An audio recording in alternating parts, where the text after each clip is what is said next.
దేశంలో ఎస్సీలని అణిచివేస్తుంటే, ఎస్సీల హక్కుల్ని కాలరాస్తుంటే ఈ బీజేపీ ప్రభుత్వం ఈ మందాకృష్ణ మాదిగ గారికి రిజర్వేషన్ల వర్గీకరణ కావాల్సి వచ్చింది. ఉద్యోగాలు లేవురా దేవుడా, ప్రభుత్వ ఉద్యోగాలు ఇవ్వట్లేదు, ఉద్యోగాల్లో రిజర్వేషన్ల ద్వారా పదోన్నతులు జరగట్లేదు, ఎస్సీలని అణిచివేస్తున్నారా, తొక్కేస్తున్నారు, ఎస్సీల మీద దాడులు జరుగుతున్నాయి, విద్యారంగాల్లో విద్యా సంస్థల్లో మనకు రావాల్సిన హక్కులు మనం కోల్పోతున్నారు అని చెప్పేసి కొన్ని సంవత్సరాల నుంచి వివిధ సంఘాలు కొట్లాడుతుంటే ఈ బీజేపీ ప్రభుత్వం మీద మందాకృష్ణ మాదిగ గారికి ఏమో కేవలం ప్రభుత్వ ఉద్యోగస్తులు మాలలు ఎక్కువ మంది ఉంటున్నారు, మా మాదిగలకు అన్యాయం చేస్తారని చెప్పేసి అనవసరమైన ఈ వర్గీకరణ వాదాన్ని ఆయన భుజాన్ని వేసుకుని 30 సంవత్సరాలు వృధా చేశారు. మందాకృష్ణ మాదిగ గారు ఈ 30 ఏళ్లలో మాదిగలకు సంబంధించినటువంటి ఇంకా ఏ ఒక్కటైనా అడిగారా?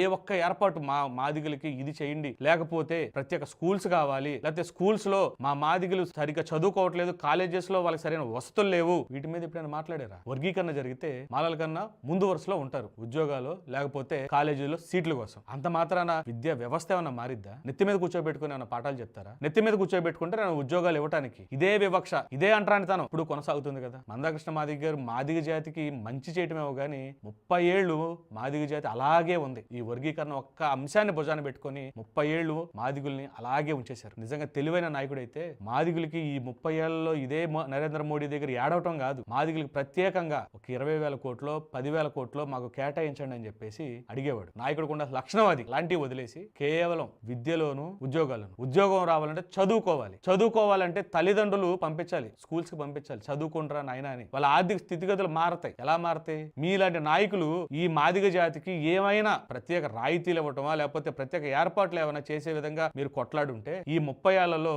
మాదిగులు మాలల్ని మించి తెలుగు రాష్ట్రాల్లో ఉన్నత స్థాయిలో ఉండేవాళ్ళు.